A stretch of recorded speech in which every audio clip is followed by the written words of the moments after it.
कहानी secret service agent Mike Banning से शुरू होती है, जो यूएस प्रेसिडेंट एलन ट्रम्बल को एक अर्जेंट प्रेस कॉन्फ्रेंस में ले जा रहा है। वहां प्रेसिडेंट सरकारी मिशन के लिए प्राइवेट मिलिट्री कॉन्ट्रैक्टर के इस्तेमाल का कड़ा विरोध करते हैं। हालांकि रिपोर्टर के तीखे सवालों से उन्हें शक होता है कि उनकी कैबिनेट में किसी ने कॉन्फिडेंशियल जानकारी लीक कर दी है। परेशान होकर वो अचानक कॉन्फ्रेंस खत्म कर देते हैं और वापस आते समय माइक को सब बताते हैं। एक इमरजेंसी कैबिनेट मीटिंग बुलाई जाती है, लेकिन कोई भी कुछ भी लीक करने की बात नहीं मानता। अगले दिन माइक का पुराना आर्मी दोस्त वेड जेनिंग्स, जो अब एक private military contractor salient global का सीईओ है, उससे मिलने आता है। बातचीत करते समय वेड देखता है कि माइक ठीक नहीं लग रहा है, लेकिन माइक इसे नजरअंदाज कर देता है। वो ये भी बताता है कि प्रेसिडेंट ट्रम्बल उसे सीक्रेट सर्विस का अगला डायरेक्टर बना सकते हैं, हालांकि वो इसके लिए तैयार नहीं है। वेड उसे यह मौका स्वीकार करने के लिए हिम्मत देता है।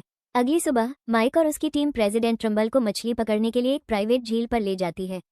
जब दूसरे एजेंट इलाके को सुरक्षित करते हैं, माइक प्रेसिडेंट के साथ नाव पर बैठ जाता है और उनकी सुरक्षा सुनिश्चित करता है। झील पर प्रेसिडेंट ट्रम्बल अकेले में माइक को बताते हैं कि उन्होंने उन्हें सीक्रेट सर्विस का अगला डायरेक्टर चुना है और उन्हें बधाई देते हैं। कुछ देर बाद माइक की तबीयत ठीक नहीं लगती, इसलिए ट्रम्बल उन्हें बदलने के लिए कहते हैं।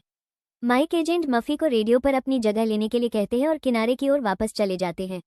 अचानक झील के ऊपर हथियारों से लैस ड्रोन दिखाई देते हैं, जिन्हें अनजान हमलावरों ने लॉन्च किया था, जो चुपके से अंदर आ गए थे। जैसे ही एजेंट उन्हें मार गिराने की कोशिश करते हैं, ड्रोन फट जाते हैं, जिससे किनारे पर मौजूद सभी लोग मारे जाते हैं। खतरे को भांपकर माइक प्रेसिडेंट को बचाने के लिए मफी को रेडियो पर कहते हैं। हमलावर माइक को नजरअंदाज करते हैं और सीधे ट्रम्बल को निशाना बनाते हैं। माइक मफी को प्रेसिडेंट को पानी में धकेलने का ऑर्डर देते हैं, लेकिन इससे पहले कि मफी बच पाता, एक ड्रोन उन पर हमला कर देता है। माइक ट्रम्बल को बचाने के लिए पानी में कूदते हैं, लेकिन उनके आसपास के पानी में धमाके होते हैं। ये हमला नेशनल हेडलाइन बन जाता है। माइक और ट्रम्बल दोनों को हॉस्पिटल ले जाया जाता है। ट्रम्बल कोमा में चले जाते हैं और माइक अकेला जिंदा एजेंट होता है, जो दूसरे वार्ड में बेहोश पड़ा रहता है। वाइस प्रेसिडेंट किर्बी हॉस्पिटल जाते हैं, ट्रम्बल की हालत के बारे में जानते हैं और बाहर निकलते समय जज स्पियर उन्हें एक्टिंग प्रेसिडेंट के तौर पर शपथ दिलाते हैं। प्रेसिडेंट ट्रम्बल के कोमा में होने की वजह से सरकार को काम करते रहना होगा। इस बीच माइक की पत्नी लिया अपनी बेटी लिन के साथ हॉस्पिटल पहुंचती है। सीक्रेट सर्विस डायरेक्टर डेविड से जवाब मांगती है, लेकिन वो खास बातें बताने से बचता है और उन्हें एक सुरक्षित कमरे में ले जाता है।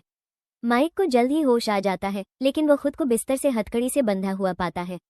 एफबीआई एजेंट हेलेन थॉम्पसन उसका सामना करती है, उस पर ड्रोन हमले का मास्टरमाइंड होने का आरोप लगाती है। उसका दावा है कि सारे सबूत सीधे उसी की ओर इशारा करते हैं।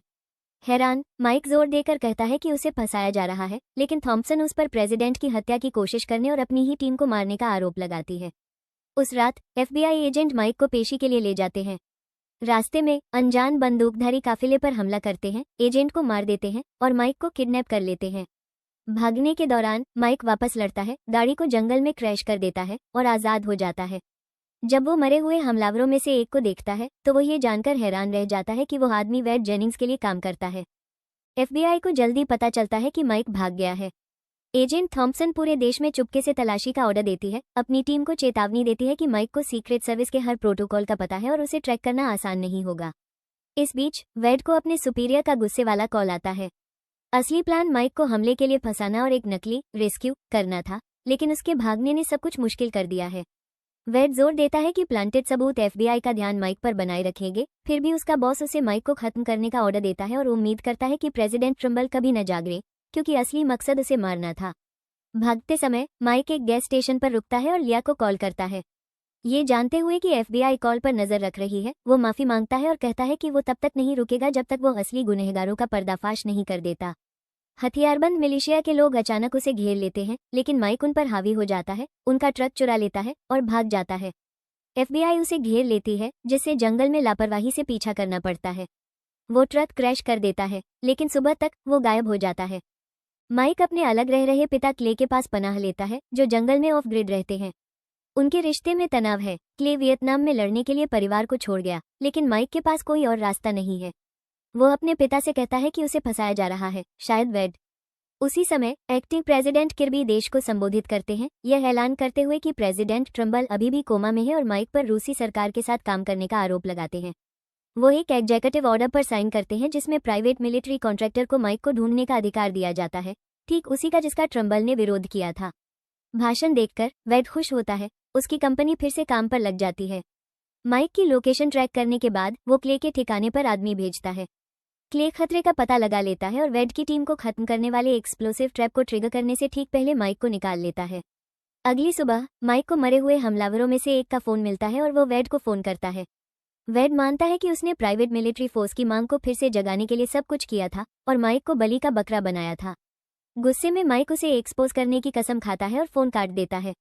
फिर वो और क्ले की विंटेज कार में निकल जाते हैं और वे जानबूझकर सर्विलांस पर आने का प्लान बनाते हैं ताकि एफबीआई का ध्यान वेड के शामिल होने की ओर जाए।